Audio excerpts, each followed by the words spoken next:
Hey, what's up, guys? Just kind of thought I'd show you what's going on in the garage. This is just something I thought that a lot of you might find kind of pretty interesting.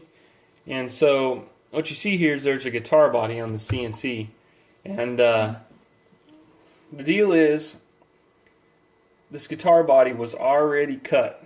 All this is already done. Besides these holes right here, and this is what I'm going to talk about: are these holes. This is string through ferrule holes. This style of guitar, this style of stringing goes through the body, into the bridge, and then over the saddles, and etc. So the deal is, so I'll just give you a little background. I've done quite a bit of guitar building in the past. I've built 4 or 5 completely from scratch, from beginning to end, everything, and something I was really into, something I really enjoy, but something I've got away from. But this body here was kind of one of those deals where it was just kind of a flop, and there was several little mistakes on it, and just things I didn't like about it, and whatever. And it's been in a box, just kicking around in a box ever since. And I just thought, I might whip it out and see what I could do with it. And so the reason I want to shoot this video, though, is because the deal is that this body was already cut out, right? So if I want to do CNC work on it, how do I do that? How do I put an existing object on CNC, then do something on it? Because it's not like chucking a chunk of wood down on the table and routing out this outer body, and then you have all that reference, because you're starting with that blank slate. And so basically, I just want to show you guys how I did this. And so if you see here, let me just zoom in a little. Okay, you see that center line there?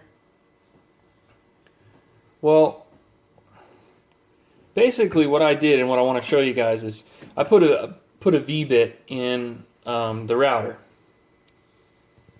And how I got this body referenced was basically use this center line. This is the center line of the back of the guitar. This is where the 2 pieces were glued together to make this back. And this just represents center line, front and back. This is represented the same way. And so the deal was, these holes here, one mistake I had made was I had drilled 1/8-inch holes all the way through this back. And what you want to do before drilling your 1/8-inch hole all the way through the back side, you want to use a brad point bit or something to cut these bigger holes first, and then you can put your 1/8-inch, you can meet up with the 1/8-inch hole you've already started from the front. It's kind of hard to explain. But these holes right here are one of the harder things to get right and to look right on a guitar. And and that's only certain styles of guitars. But they're hard to get lined up perfectly and get spaced evenly just right, and to get the holes to meet up on the top and the back. Just kind of off on a tangent, one method that's used is you can't just drill straight from the front straight through to the back, because your front holes may be all perfectly aligned, but the ones in the back will be everywhere. They'll be all over the place, because you can't, even with the drill press, your drill will walk away from that center line, especially in wood. So generally, the general method would be mark these holes out. I'm talking about if you do this by hand. Take the bigger bit with kind of the brad point, so you can find a center with that brad point, see? And then you would drill this depth, this bigger hole. Then maybe mark them out on the front and drill your 1/8-inch holes most of the way, or part of the way through, and then come in with your 1/8-inch bit and center that, and then meet those other 1/8-inch holes. That's kind of the best way to do it. And so, but one mistake I made was blow those 1/8-inch holes all the way through. Well, when you do that, you don't have a center for this bigger drill bit. Basically, you have no way, to get these all right, evenly spaced, and in line, and look straight. It's really hard. You'll see a lot of people that build that kind of hobby build guitars, and just maybe even cheaper guitars, where these things are just not in line. They're just a little bit offset from each other, and you can tell they're just not perfect. It's a difficult thing.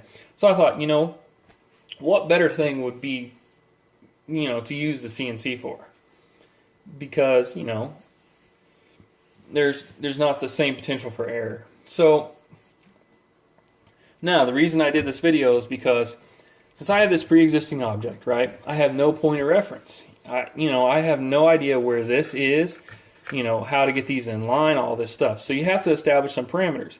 So basically what I did is take this center line, and I put a V-bit in the router, and then I just pulled the router, or I just started the clamping process of the guitar body, and basically I put the V-bit on one end of the line.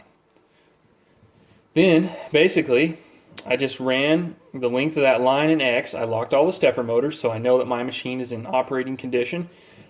Ran the line in X and moved this body around, until that V-bit could perfectly ride on that line all the way the length of the guitar.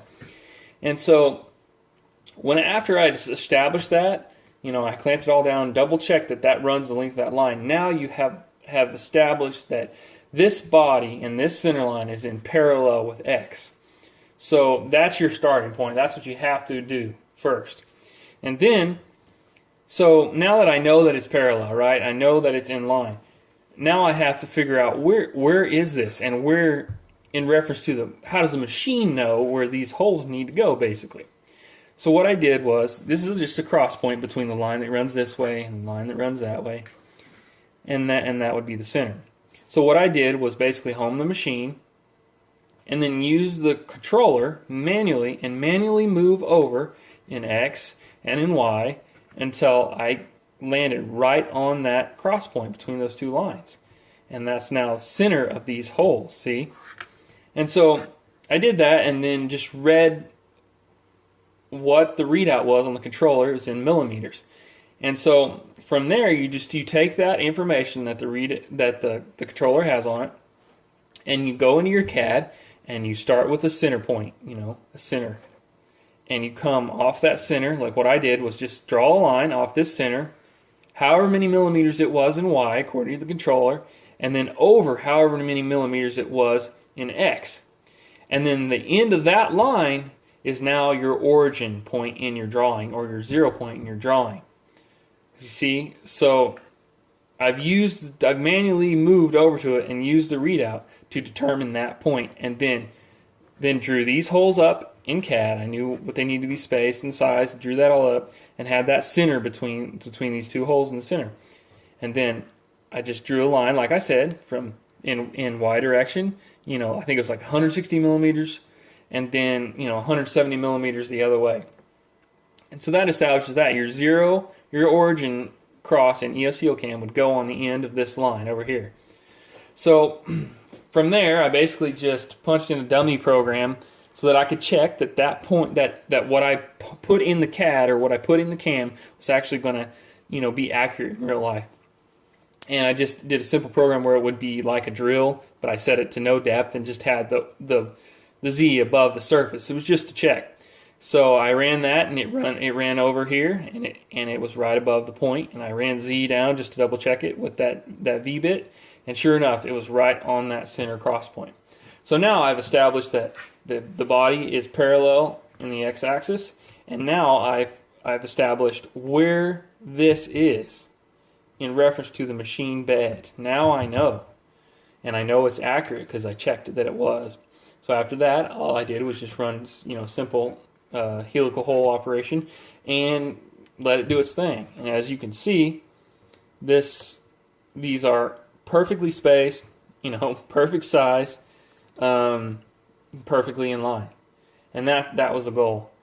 And so basically, I just wanted to kind of show you guys that in order to tell you that you can, and I know, I was a little bit apprehensive about it, but you can take an object that's already exists, like this, and you have to find a way to start. In this case, it's a center line. If it was a board with square sides or a square side, you could start from there, or whatever. You have to have a point of reference. But then you can go from there, and you can use the machine in that manner, like I said, and you can figure out, you can get it parallel, and then you can figure out where you need to be, and it will work, and it does work, and it works very well. So I just thought that'd be some really cool information for some people, that if you have something that, man, I wish I would have done this in CNC or whatever, but you know, it's too late. Or you've already CNC part of something, but you'd like to go back and kind of redo something. This is how you would do that. And so I hope this helps somebody out there. And I think I'm going to start, you know, putting some videos on about guitar building and show some projects that I've already built and some of the machines that I've used, and you know, some of the methods that I've come up with. And you know, I'm going to continue to do stuff on this, and I want to do, on the front side, I want to do an unconventional, like a walnut tailpiece looking thing off the back of the bridge, just, you know, out of curiosity. And I haven't done any 3D carving with a STL file yet in ESTL Cam, so that's something I want to experiment with. And anyways, so I'm going to be putting some more stuff up, hopefully, and I think it'll be really interesting to some people. And it's some pretty cool stuff, so I hope you stick around. If you like this stuff, you know, make sure you subscribe, and I'll check you guys later. Thanks.